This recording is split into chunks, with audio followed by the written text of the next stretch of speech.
இந்திய குடிமகனாகிய நான் நாகரீக சமுதாயத்தில் உலகளாவிய கொள்கையில்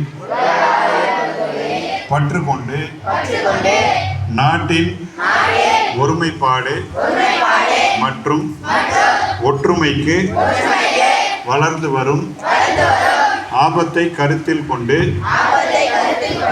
குழுக்கள் மற்றும் குடிமக்கள் அடங்கிய குழுக்களில் ஏற்படும் பிரச்சனைகளை அமைதியான வழிகளில் தீர்ப்பேன் என்றும் மேலும் எந்த ஒரு பிரச்சனைகளுக்கு என் அருகிலோ அல்லது இந்தியாவின் எந்த ஒரு பகுதிகளில் நிகழ்ந்தாலும்